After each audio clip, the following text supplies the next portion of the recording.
Student, आज economics से जितने सारे इंपॉर्टेंट क्वेश्चन होंगे वो सारे क्वेश्चन किया जाएगा इस क्लास में। जो एग्जाम में काफ़ी ज़्यादा क्वेश्चन पूछे जाते हैं, जो बार बार क्वेश्चन पूछे जाते हैं इकोनॉमिक्स से, उस सारे क्वेश्चन को इस क्लास में डिस्कस किया जाएगा, जो आने वाला एग्जाम में आपको काफ़ी ज़्यादा यूजफुल होगा। ठीक है, काफ़ी ज़्यादा आपको फ़ायदा होने वाला है।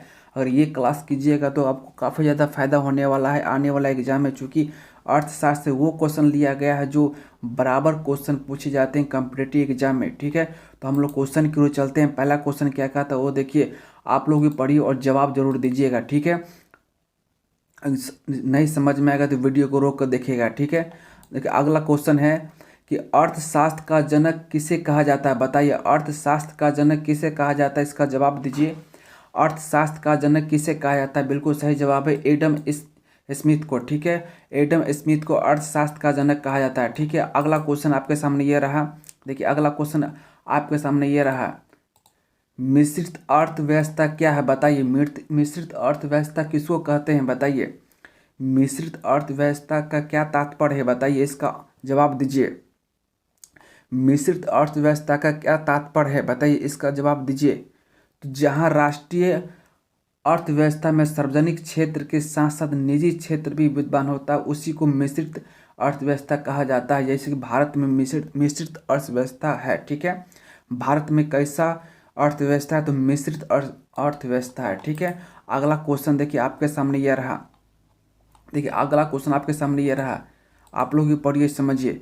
नीति आयोग का अध्यक्ष कौन होता है, बताइए। नीति आयोग का अध्यक्ष कौन होता है। नीति आयोग के सारे क्वेश्चन इंपॉर्टेंट होंगे। आप लोग अगर पढ़ाई कर रहे होंगे तो आपको पता चलता होगा कि सारे जो क्वेश्चन बता रहे हैं काफ़ी ज़्यादा इंपॉर्टेंट है। ठीक है, आने वाला एग्जाम में काफ़ी ज़्यादा आपको फ़ायदा मिलेगा। ठीक है, इसलिए आप लोग ध्यान से पढ़िए। वही क्वेश्चन लिया गया है जो काफ़ी ज़्यादा इंपॉर्टेंट है और बार बार क्वेश्चन पूछे जाते हैं इस कॉम्पिटिटिव एग्जाम में। ठीक है, तो अगला क्वेश्चन है, नीति आयोग का अध्यक्ष कौन है, बताइए। नीति आयोग का अध्यक्ष कौन होता है, तो प्रधानमंत्री होता है। ठीक है, नीति आयोग का अध्यक्ष कौन होता है, प्रधानमंत्री होता है। ठीक है, अच्छा बताइए, नीति आयोग कब लागू किया गया था, बताइए। नीति आयोग का गठन कब किया गया था, बताइए। 1 जनवरी। ठीक है, 1 जनवरी 2015 को। ठीक है, 1 जनवरी 2015 को ये गठन किया गया था। ठीक है, 1 जनवरी 2015 को गठित किया गया था। और नीति आयोग से पहले कौन सा आयोग था, बताइए। नीति आयोग से पहले कौन आयोग काम कर रहा था, तो योजना आयोग काम कर रहा था। ठीक है, अच्छा एक चीज़ और जान जाइए, सारे क्वेश्चन इंपॉर्टेंट होंगे। ठीक है, नीति आयोग के प्रथम सीईओ कौन थे, बताइए। नीति आयोग के प्रथम सीईओ कौन थे, तो सिंधु श्री खुल्लर थे। ठीक है, कौन थे, सिंधु श्री खुल्लर थे। ठीक है, देखिए अगला क्वेश्चन क्या कहता है, अच्छा नीति आयोग में कितने सदस्य होते हैं, बताइए। नीति आयोग में 5 सदस्य होते हैं। ठीक है, जो जिसमें 4 सदस्य नीति आयोग के अध्यक्ष बनाते हैं, यानी प्रधानमंत्री 4 सदस्य बनाते हैं, वो नामित करते हैं। ठीक है, और 5वां जो होते हैं अध्यक्ष खुद होते हैं, प्रधानमंत्री। ठीक है, अगला क्वेश्चन आपके सामने ये रहा। अगला क्वेश्चन आपके सामने ये रहा, भारत में आर्थिक नियोजन कब आरंभ हुआ था, बताइए। भारत में आर्थिक नियोजन कब प्रारंभ हुआ था, भारत में आर्थिक नियोजन कब प्रारंभ हुआ था, तो 1 अप्रैल 1951 ईस्वी में आर्थिक नियोजन प्रारंभ हुआ था। कब हुआ था, 1 अप्रैल 1951 में आर्थिक नियोजन प्रारंभ हुआ था। ठीक है, अगला क्वेश्चन आपके सामने ये रहा, आप लोग ही जवाब दीजिए। ठीक है, किस पंचवर्षीय योजना का मुख्य उद्देश्य आर्थिक आत्मनिर्भरता है, बताइए। इसका जवाब दीजिए, किस पंचवर्षीय योजना का उद्देश्य आर्थिक आत्मनिर्भरता है, बताइए। इसका जवाब दीजिए, इसका जवाब दीजिए।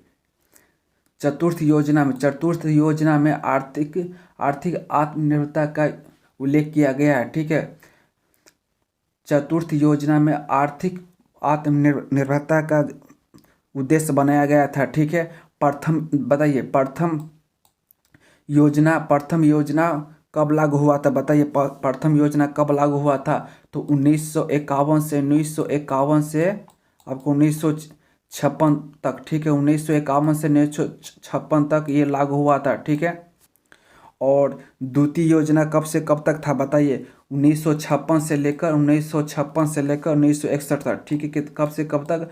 1956 से लेकर 1961 ईस्वी तक हुआ था, ठीक है, लागू हुआ था, ठीक है। ये सब 5 वर्ष का होता है, ठीक है। 1961 ईस्वी तक, ठीक है, 1961 ईस्वी तक, ठीक है।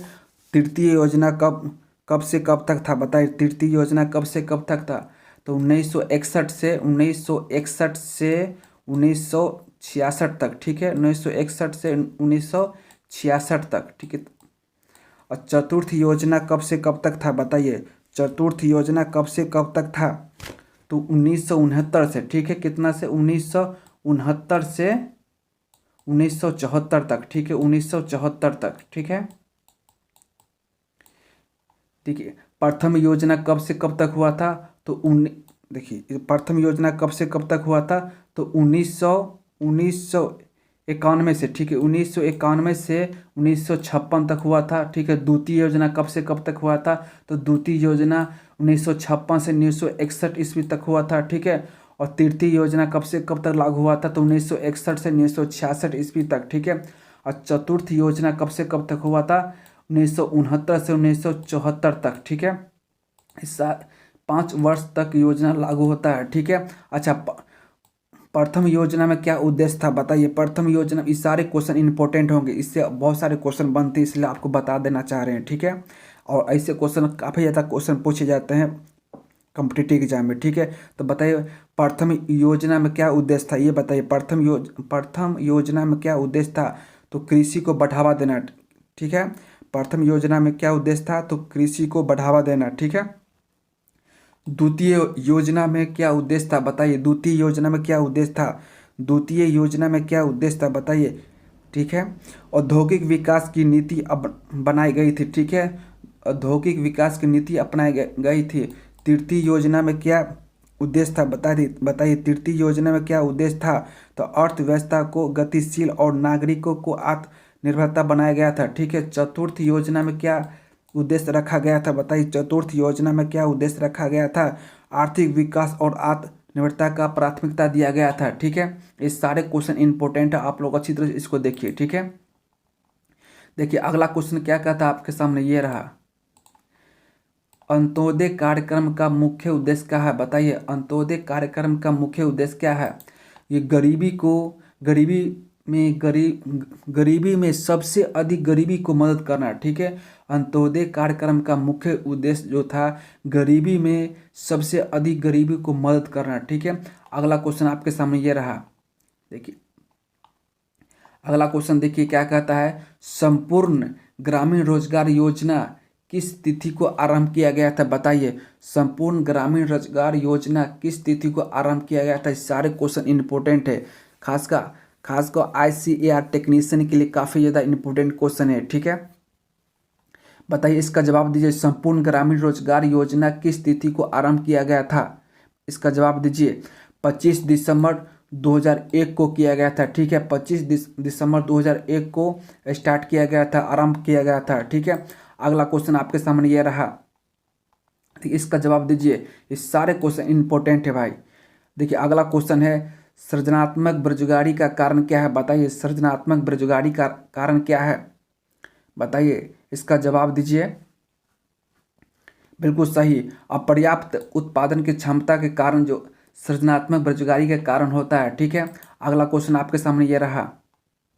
देखिए अगला क्वेश्चन क्या कहता है? प्रच्छन्न बेरोजगारी का तात्पर्य क्या होता है बताइए? प्रच्छन्न बेरोजगारी का तात्पर्य क्या होता है? प्रच्छन्न बेरोजगारी का तात्पर्य क्या होता है? तो ऐसी बेरोजगारी जिसमें श्रमिकों की सीमा उत्पादन शून्य और ऋणात्मक होता है, ठीक है। अगला क्वेश्चन आपके सामने ये रहा। देखिए अगला क्वेश्चन आपके क्या कहता है, ये देखिए। रुपया और डॉलर शिलिंग फ्रैंक को कौन सा सर्वनिष्ठ नाम दिया जा सकता है बताइए? रुपया, डॉलर, शिलिंग फ्रैंक को कौन सी सर्वनिष्ठ नाम दिया जा सकता है? इसको क्या कह सकते हैं बताइए? सिक्के कह सकते हैं? नहीं कह सकते हैं।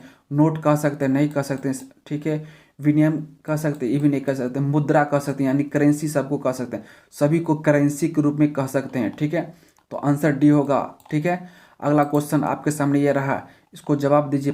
देखिए अगला क्वेश्चन कहता है भारत में करेंसी नोट कौन जारी करता है, बताइए। भारत में करेंसी नोट कौन जारी करता है, तो रिजर्व बैंक करता है, ठीक है। भारत में करेंसी नोट रिजर्व बैंक जारी करता है, ठीक है। अच्छा, 1 रुपया से ऊपर, ठीक है, 1 रुपया से ऊपर जितने नोट हैं वो रिजर्व बैंक जारी करता है, ठीक है। 1 रुपया से ऊपर जितने नोट बनेंगे वो रिजर्व बैंक जारी करता है, और 1 रुपया का नोट वित्त भारत सरकार के वित्त मंत्रालय करता है, ठीक है। देखिए अगला क्वेश्चन आपके सामने ये रहा, ये सारे क्वेश्चन इंपॉर्टेंट है भाई। अगला क्वेश्चन, राजकोषीय नीति किससे संबंधित है, बताइए। राजकोषीय नीति किससे संबंधित है, इसका जवाब दीजिए। राजकोषीय नीति किससे संबंधित है, बताइए। राजकोषीय नीति किससे संबंधित है, बताइए। सरकारी राजस्व से, ये भी सही है। सरकारी खर्च और ऋण से, सही है, यानी कि आंसर डी होगा, ठीक है। अगला क्वेश्चन आपके सामने ये रहा। देखिए क्या कहता है क्वेश्चन में, आप लोग भी पढ़िए और समझिए। भारत में मुद्रा की स्फीति मापी जाती है, बताइए। भारत में मुद्रा की स्फीति मापी जाती है कैसे, बताइए। थोक मूल्य सूचांक के द्वारा, ठीक, किसके द्वारा, थोक मूल्य सूचांक के द्वारा, ठीक है। अगला क्वेश्चन आपके सामने ये रहा, बताइए, इसका जवाब दीजिए कि लगातार बढ़ती कीमतों की प्रक्रिया क्या कहलाती है, बताइए। लगातार बढ़ती कीमतों की प्रक्रिया क्या कहलाती है, बताइए। लगातार बढ़ती कीमतों की प्रक्रिया क्या कहलाती है, तो मुद्रा की स्फीति कहलाती है, ठीक है। लगातार बढ़ती कीमतों की प्रक्रिया मुद्रा की स्फीति कहलाती है, ठीक है। अगला क्वेश्चन आपके सामने यह रहा, इसका जवाब दीजिए। मुद्रास्फीति से बाजार में चीज़ें क्या कैसी हो जाती है, बताइए। मुद्रास्फीति से बाजार में क्या चीज़ें हो जाती है, बताइए। महंगी हो जाती है, क्या हो जाती है, वस्तु महंगी हो जाती है, ठीक है। अगला क्वेश्चन ये रहा, देखिए अगला क्वेश्चन क्या कहता है, भारतीय रिजर्व बैंक क्या है, बताइए। भारतीय रिजर्व बैंक क्या है, भारतीय रिजर्व बैंक क्या है, बताइए। केंद्रीय बैंक है, ठीक है। केंद्रीय बैंक, भारतीय रिजर्व बैंक केंद्रीय बैंक है, ठीक है। देखिए अगला क्वेश्चन ये रहा आपके सामने, आप लोग भी जवाब दीजिए। भारतीय रिजर्व बैंक के बारे में निम्न में से कौन सा कथन सही नहीं है, बताइए। भारतीय रिजर्व बैंक के बारे में निम्न में से कौन सा कथन सही नहीं है, इसको जवाब दीजिए आप लोग, बताइए। भारतीय रिजर्व बैंक के बारे में निम्न में से कौन सा कथन सही नहीं है, बताइए, इसका जवाब दीजिए आप लोग। यह सभी प्रकार की करेंसी नोट को जारी करता है, बताइए। ये सभी प्रकार के करेंसी नोट को जारी करता नहीं, ऐसा नहीं है। 1 रुपया का नोट ये जारी नहीं करता है, ठीक है। देखिए अगला क्वेश्चन आपके सामने ये रहा। देखिए अगला क्वेश्चन क्या कहता है, भारत में किस प्रकार के वाणिज्य बैंकिंग व्यवस्था है, बताइए। भारत में किस प्रकार के वाणिज्य बैंकिंग व्यवस्था है, बताइए। भारत में किस प्रकार के बैंकिंग वाणिज्य व्यवस्था है, तो मिश्रित बैंकिंग व्यवस्था है, ठीक है, जो कि भारत में है, ठीक है। अगला क्वेश्चन आपके सामने ये रहा, देश का सबसे बड़ा वाणिज्य बैंक कौन सा है, बताइए। देश का सबसे बड़ा वाणिज्य बैंक कौन सा है, तो SBI है, ठीक है।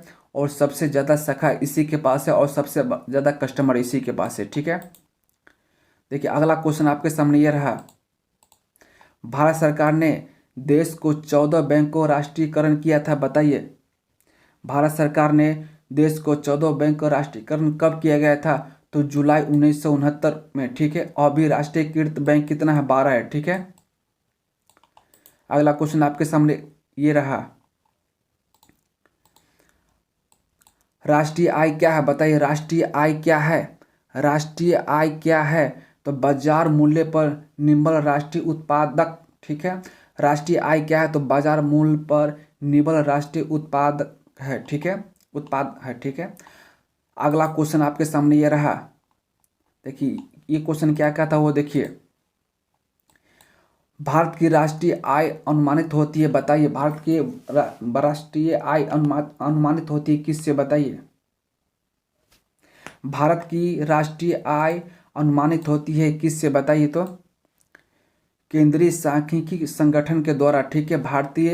भारत की राष्ट्रीय आय अनुमानित होती है केंद्रीय सांख्यिकी संगठन के द्वारा, ठीक है। अगला क्वेश्चन देखिए, अगला क्वेश्चन क्या कहता है वो देखिए। आर्थिक समस्या डैश में उत्पन्न होती है, बताइए आर्थिक समस्या कैसे उत्पन्न होती है, आर्थिक समस्या कैसे उत्पन्न होती है। तो प्रचुरता के कारण, ये भी सही है। सामान की कमी के कारण भी आर्थिक समस्या हो जाता है।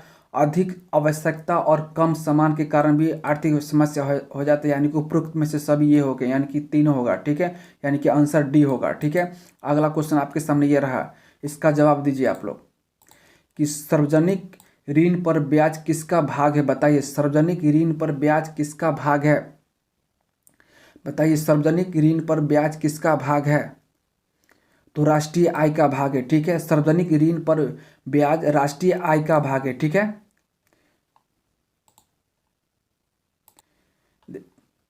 देखिए अगला क्वेश्चन कहता है, देखिए अगला क्वेश्चन क्या कहता है कि किस देश की आर्थिक वृद्धि का उत्तम मापदंड कौन सा है, बताइए किसी देश की आर्थिक वृद्धि का उत्तम मापदंड कौन सा करता है, कौन करता है, बताइए कौन संस्थान करता है, बताइए इसका जवाब दीजिए कि किसी देश की आर्थिक वृद्धि का उत्तम मापन कौन करता है। तो जीडीपी करता है, कौन करता है, तो जीडीपी करता है, ठीक है। अगला क्वेश्चन आपके सामने ये रहा, अगला क्वेश्चन देखिए क्या कहता है कि भारत का प्राचीनतम विशाल उद्योग क्या कौन है, बताइए भारत का प्राचीनतम विशाल उद्योग है, बताइए इसका जवाब दीजिए। भारत का प्राचीनतम विशाल उद्योग क्या कौन सा है, बताइए सूती का कपड़ा, ठीक है, सूती का कपड़ा, ठीक है। अगला क्वेश्चन आपके सामने ये रहा, बोकारो स्टील प्लांट किस देश की सहायता से बनाया गया है, बताइए बोकारो स्टील प्लांट किस देश की सहायता से बनाया गया है। बोकारो स्टील प्लांट किस देश की सहायता से बनाया गया है, तो रूस की सहायता से बनाया गया है, ठीक है। रूस की सहायता से बोकारो स्टील प्लांट बनाया गया है, ठीक है। किसी कंपनी का वास्तविक स्वामित्व किसके पास होता है, बताइए किसी कंपनी का वास्तविक स्वामित्व किसके पास होता है, इसका जवाब दीजिए। समानता और अंशधारकों के पास होता है, किसके पास होता है, समानता और अंशधारकों के पास होता है। अगला क्वेश्चन आपके सामने ये रहा, देखिए ये अगला क्वेश्चन क्या कहता है, अगला क्वेश्चन कहता है दुर्गापुर भिलाई और राउरकेला संयंत्र डैश योजना में स्थापित किए गए थे, बताइए दुर्गापुर भिलाई और राउरकेला संयंत्र किस योजना में स्थापित किए गए थे, बताइए दूसरी योजना में स्थापित किए गए थे, बताइए दुर्गापुर भिलाई और राउरकेला संयंत्र दूसरी योजना में स्थापित किए गए थे, बताइए दूसरी योजना का उद्देश्य क्या था। औद्योगिक विकास की नीति बनाई गई थी, ये कब से कब तक बनाया गया था, 1956 से 1961 ईस्वी तक, 1961 ईस्वी तक लागू था, ठीक है। अगला क्वेश्चन आपके सामने ये रहा, अगला क्वेश्चन क्या कहता है कि अंतर्राष्ट्रीय मुद्रा कोष IMF का प्रमुख क्या है, बताइए अंतर्राष्ट्रीय मुद्रा कोष IMF का प्रमुख क्या है। तो सदस्यों देशों के भुगतान और संतुलन संबंधित समस्याओं के समाधान में सहायता करना, ठीक है। अगला क्वेश्चन आपके सामने ये रहा, देखिए अगला क्वेश्चन क्या कहता है वो देखिए। अगला क्वेश्चन कहता है, पढ़िए उसको समझिए कि विश्व व्यापार संगठन WTO का स्थित कहाँ है, बताइए विश्व व्यापार संगठन का मुख्यालय कहाँ स्थित है। विश्व व्यापार संगठन का मुख्यालय कहाँ स्थित है, इसका जवाब दीजिए, ठीक है। कहाँ स्थित है, बताइए विश्व व्यापार संगठन का मुख्यालय कहाँ स्थित है। न्यूयॉर्क में, कहाँ स्थित है, न्यूयॉर्क में। विश्व व्यापार संगठन का मुख्यालय कहाँ स्थित है, तो न्यूयॉर्क में। अच्छा WTO का मतलब क्या होता है, बताइए वर्ल्ड ट्रेड ऑर्गेनाइजेशन होता है, ठीक है। वर्ल्ड ट्रेड ऑर्गेनाइजेशन होता है, ठीक है। वर्ल्ड ट्रेड ऑर्गेनाइजेशन होता है, ठीक है। विश्व व्यापार संगठन का मुख्यालय न्यूयॉर्क में स्थित है, ठीक है। अगला क्वेश्चन क्या कहता है वो देखिए। अगला क्वेश्चन आपके सामने ये रहा, एशिया डेवलपमेंट बैंक का मुख्यालय कहाँ है, बताइए एशिया डेवलपमेंट बैंक का मुख्यालय कहाँ है। एशिया डेवलपमेंट बैंक का मुख्यालय कहाँ है बताइए तो। मनीला में है, ठीक है। एशिया डेवलपमेंट बैंक का मुख्यालय मनीला में है, ठीक है। अगला क्वेश्चन आपके सामने ये रहा। अगला क्वेश्चन देखिए क्या कहता है कि निम्न में से विश्व बैंक का मुख्यालय कौन सा है बताइए। निम्न में से विश्व बैंक का मुख्यालय कौन सा है, इसका जवाब दीजिए। निम्न में से विश्व बैंक का मुख्यालय कौन सा है बताइए, इसका जवाब दीजिए। वाशिंगटन डीसी में है, ठीक है। कहाँ है? वाशिंगटन डीसी में है, ठीक है। अगला क्वेश्चन आपके सामने ये रहा। नफ्टा से क्या अभिप्राय है, यानी कि नफ्टा का फुल फॉर्म क्या होता है बताइए। नफ्टा से क्या अभिप्राय है? नफ्टा से क्या अभिप्राय है बताइए। तो north America free trade agreement होता है, ठीक है। North America free trade agreement होता है, इसका full form north America free trade agreement होता है, ठीक है। अगला क्वेश्चन आपके सामने ये रहा। बताइए, इसका जवाब दीजिए। भारत में हरित क्रांति का सर्वाधिक प्रभाव किस फसल पर पड़ा बताइए। भारत में हरित क्रांति का सर्वाधिक प्रभाव किस फसल पर पड़ा? तो गेहूं पर पड़ा, ठीक है। गेहूं फसल पर हरित क्रांति के समय में काफ़ी ज़्यादा ये नुकसान पहुंचाया गया गेहूं को, ठीक है।